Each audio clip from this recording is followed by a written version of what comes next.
ये बहुत पुरानी बात है। सहरा के किनारे एक छोटे से गांव में एक नौजवान चरवाहा रहता था जिसका नाम अहमद था। कच्ची मिट्टी की झोंपड़ी, छत से पानी टपकता और दरवाजे पर टाट का पर्दा झूलता था।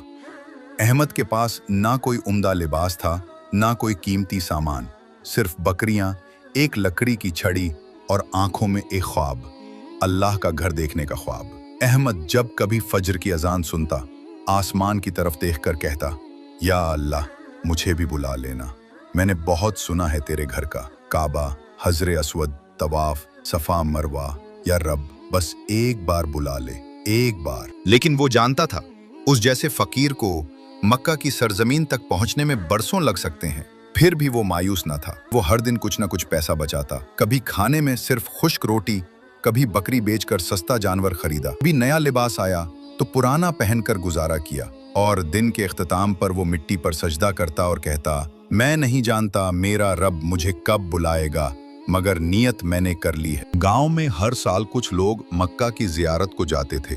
जो वापस आता वो अपने किस्से सुनाता। काबा की चमक ऐसी थी कि आंखें बंद हो गईं। सफा और मरवा की दौड़ में रूह तक कांप उठी। अहमद ये किस्से सुनकर चुपचाप बैठा रहता। उसकी आंखों में नमी आ जाती, मगर होंठ खामोश रहते। एक दिन गांव का इमाम, जो अब बूढ़ा हो चला था, अहमद के करीब आया और बोला, अहमद, तू हर साल यही शौक लेकर चुप बैठ जाता है। रब ने चाहा तो तू भी जाएगा, बस सब्र और इखलास को मत छोड़ना। अहमद ने उसी दिन फैसला कर लिया, अब हज की तैयारी शुरू। वो हर दिन के बाद एक सिक्का अलग रखता, गांव के बाजार में काम करता, बकरियां बेचता, लकड़ियां बीनता और यहाँ तक कि लोगों के कपड़े धोने को भी तैयार हो गया। सिर्फ एक मकसद, हज।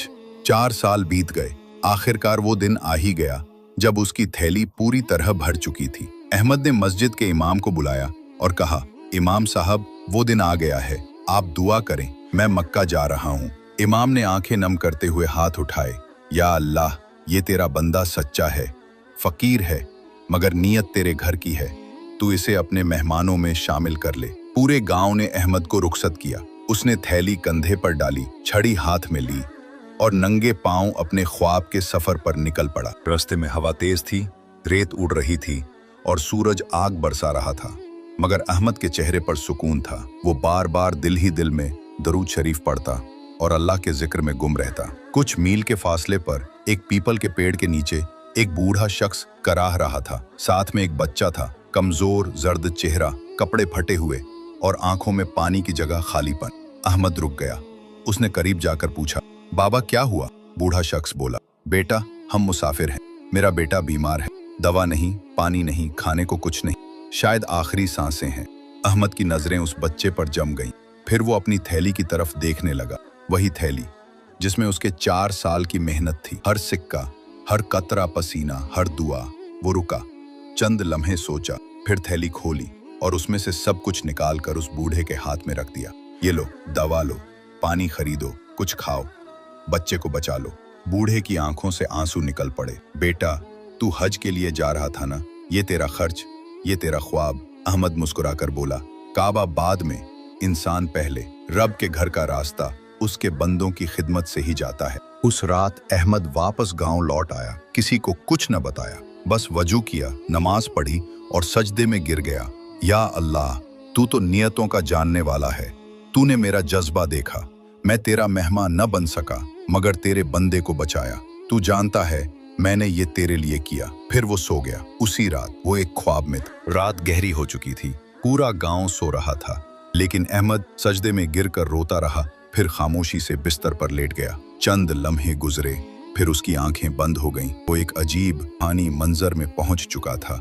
अहमद के चारों तरफ रोशनी थी, खुला सफेद मैदान, रेत ना जमीन ना आसमान, सिर्फ एक नूर। हैरान होकर इधर उधर देख रहा था कि अचानक सामने फरिश्तों की एक जमाहत नजर आई। हाथों में रोशन किताबें लिए बैठे थे और कुछ लिख रहे थे। फरिश्ते ने बुलंद आवाज में ऐलान किया, ये उन लोगों के नाम हैं जिनका हज अल्लाह ने कबूल फरमा लिया। हर शख्स का नाम लिखा जा रहा था। कुछ सफेद रोशनी में लिपटे हुए थे, कुछ का नाम आने से पहले ही नूर की किरणें आ जाती। फिर अहमद ने सुना, अहमद बिन सालेह, मकबूल उल हाज। उसकी आंखें भर आईं। वो हैरान था, उसने तो हज किया ही नहीं था, फिर भी उसका नाम उन हाजियों की फहरिस्त में शामिल हो गया। अचानक एक फरिश्ता उसके करीब आया और नरमी से कहा, तूने हज के लिए सब कुछ छोड़ दिया, मगर रब के बंदे को बचाकर उसके घर की अजमत को समझा। यही नीयत, यही कुर्बानी तुझे उस मकाम तक ले गई जहां बहुत से जाने वाले भी नहीं पहुंच सके। अहमद हड़बड़ा कर उठा। उसके चेहरे पर आंसू बह रहे थे, जिस्म पसीने से भीगा हुआ था। वो सीधा वजू करने गया, 2 नफल अदा किए और मस्जिद के दरवाजे पर जा बैठा। उसी लम्हा इमाम मस्जिद आ गए। उन्होंने अहमद को बैठा देखा, फिर खामोशी से कहा, अहमद, रात अजीब ख्वाब आया। मैं एक सफ़ेद मैदान में था, फरिश्ते नाम लिख रहे थे।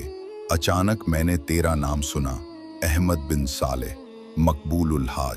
अहमद साकित रह गया। इमाम ने हैरानी से पूछा, क्या तूने भी कुछ देखा? अहमद ने खामोशी से सर हिलाया, फिर बोला, मेरा रब देख रहा है। इस ख्वाब के बाद गांव के 3 और लोगों ने भी यही ख्वाब देखा। सब हैरान रह गए। कुछ ने यकीन किया, कुछ ने सवाल उठा, लेकिन इमाम ने मिंबर से ऐलान किया, अहमद का नाम उस फहरिस्त में आया जो सिर्फ अल्लाह के इल्म में होती है। हज जिस्म से नहीं, दिल से होता है, और जिसका दिल खाना-ए काबा में हाजिर हो वही सच्चा हाजी होता है। उस दिन से अहमद का मुकाम गांव में बदल गया। लोग उसे सलाम करते, दुआएं लेते, लेकिन वो वैसा ही रहा। बकरियां, लकड़ियां, सादा लिबास, और ज़बान पर हमेशा यही जुमला, मैं कुछ नहीं, सब कुछ उसी का है।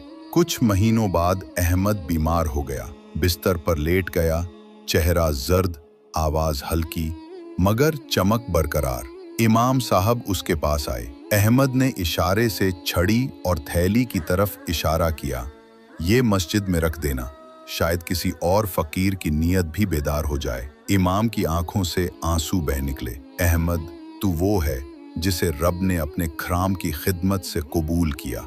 जब अहमद का जनाजा उठा तो गांव में खामोशी छा गई। हर शख्स की आंख नम थी। जनाजा ले जाते हुए आसमान पर बादल बने और कुछ देर बाद सूरज की रोशनियां एक अजीब मंजर बनाने लगी। कुछ लोगों ने देखा, बादलों की एक लकीर जैसे अरबी में कुछ लिखा हो। सबने एक ही जुमला कहा, नियत का हज मकबूल हज है। कभी कभार अल्लाह तुम्हें मंजिल तक नहीं पहुंचाता, मगर तुम्हारी नीयत को वो वहां से भी आगे भेज देता।